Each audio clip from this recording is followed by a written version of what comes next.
Assalamualaikum students, welcome to ME Foundation School. I hope you all are fine and taking good care of yourself and your family also.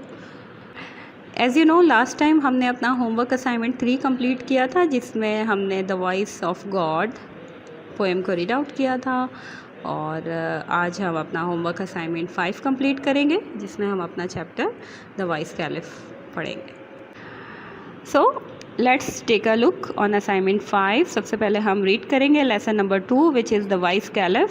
फिर vocabulary देखेंगे, उसके बाद question answers को complete करेंगे, multiple choice, fill in the blanks भी add हैं इस assignment में, और इन द लास्ट आज हम रेफरेंस टू द कॉन्टेक्स्ट यानी कि आरटीसी भी अटैम्प्ट करेंगे.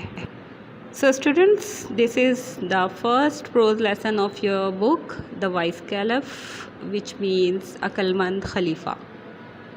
So students, the caliph which is being discussed in this chapter is Caliph Harun al-Rashid. Caliph Harun al-Rashid, a wise Muslim king of Baghdad. जो खलीफा Harun Rashid थे वो एक अक्लमंद मुसलमान बादशाह थे बगदाद के. Was non and respect for his wisdom and justice, जो अपनी अक्लमंदी और इंसाफ पसंदी की वजह से बहुत मशहूर थे. He proved his wisdom and justice, उन्होंने अपनी इसी अक्लमंदी और इंसाफ पसंदी को साबित किया बाय अ केस, एक मुकदमे को हल करके, brought before him by the qazi of the city, जो उस शहर का काजी उन तक लेकर आया था. So let's know about the dispute और द केस. वन डे, एक दिन, when the caliph was holding court, जब खलीफा हारून जो थे अपनी अदालत के मामला देख रहे थे, काजी of the city brought a disputed case before him, जो उस शहर का काजी था वो उनके पास एक मुतनाज़ केस लेकर आ गया. अकॉर्डिंग टू काजी के मुताबिक the case was too complicated and difficult for him to decide. उस काजी के मुताबिक वो जो केस था वो बहुत मुश्किल और बहुत उलझा हुआ था, और उसके लिए बहुत मुश्किल था कि वो उसे सुलझा पाता या उसका कोई फ़ैसला कर पाता. The case was about a beautiful white horse. ये जो केस था, यह मुकदमा था, ये एक बहुत ही खूबसूरत सफ़ेद रंग के घोड़े का था. 2 persons, 2 लोग, one who looks like a poor beggar, उनमें से एक जो एक गरीब फ़कीर दिखता था, and other a well dressed rich person, और दूसरा जो कि बहुत खुश लिबास एक अमीर शख्स नज़र आता था. ईच क्लेम्ड, दोनों का दावा था, the ownership of the horse, के जो ये घोड़ा है वो उसका है. So let's know the point of view of the rich man.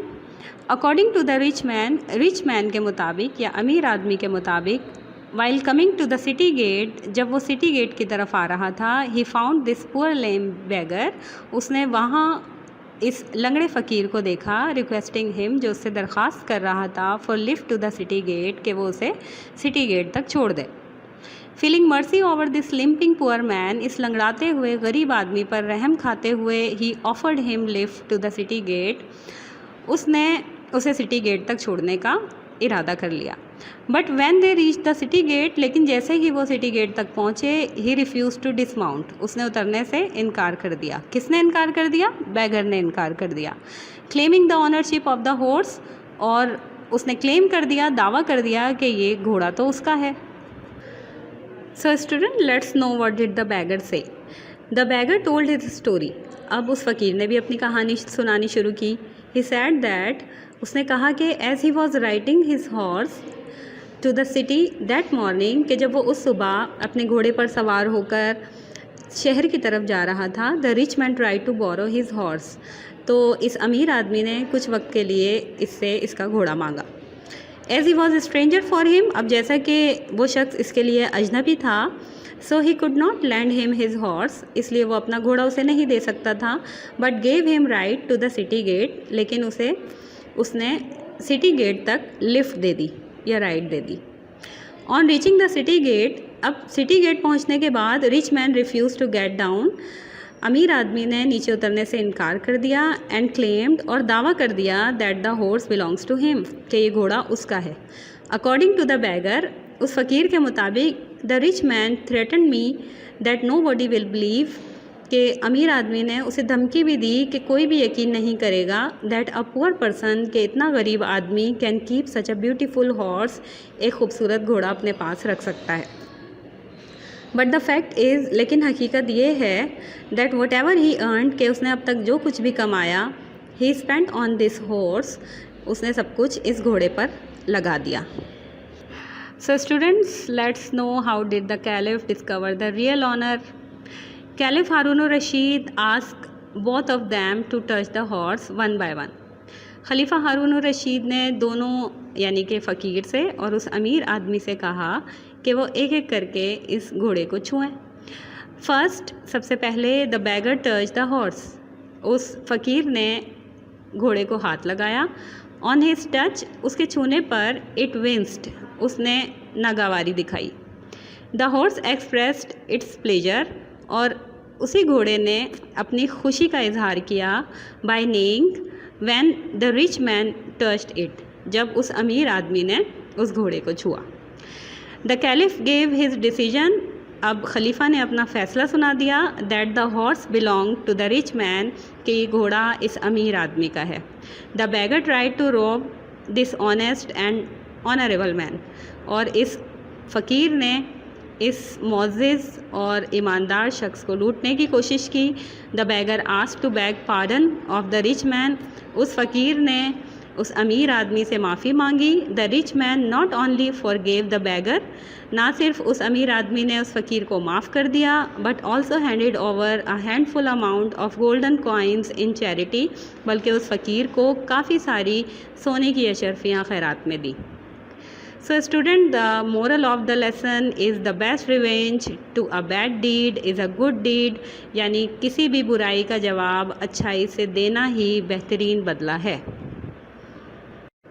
So students, chapter आपको एक्सप्लेन कर दिया गया है and this is the vocabulary. Afford, bear, winced, make a slight involuntary grimace, hinted, imply, claim, declare, puzzled, confused, pronouns, announce, disguise, conceal. And these are some more words: dismount, get off, dispute, debate, lend, loan, limp, hobble, motion, movement, night, darkness, snot, incredulity. So students, these are the question answers taken from Amy notes. ये तमाम question answers और तमाम material आपको Amy notes से available होगा। Question number 1 is what was the caliph Harun Rashid known and respected for. Question number 2 is why did the caliph Harun Rashid disguise himself. This is question number 3, what was the dispute between the rich man and the bagger. Question number 4 is what did the rich man tell the beggar? And this is question number 5, what did the beggar tell the caliph? Question number 6 is how did the caliph Harun discover the real owner of the horse? Question number 7 is what did the caliph say after recovering the real owner of the horse? And this is the last question, which is what is the moral of the lesson, the wise caliph? And these are some multiple choice questions. आपको reference भी दिया गया है, ये Amy foundation के notes से ये तमाम मल्टीपल चॉइस क्वेश्चंस लिए गए हैं। इसके अलावा भी जो है नोट्स में मौजूद हैं। यहाँ पर सिर्फ आपको 5 मल्टीपल चॉइस क्वेश्चन जो हैं वो मेंशन किए गए हैं। And this is reference to the context RTC.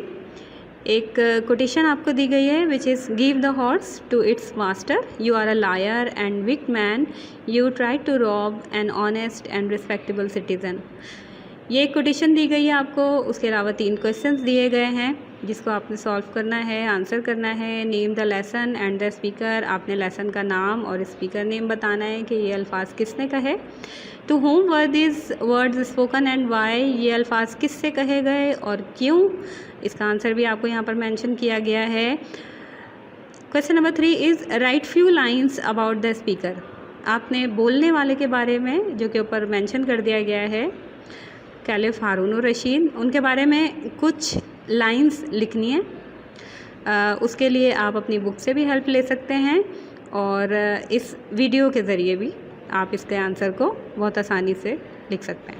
Now this is your home task. सबसे पहले आपने फिल इन द ब्लैंक्स करनी है from your text book page number 4। उसके बाद आपने शॉर्ट नोट करना है कैलिफ हारून और यहाँ पर आपका ये चैप्टर कंप्लीट हो जाएगा।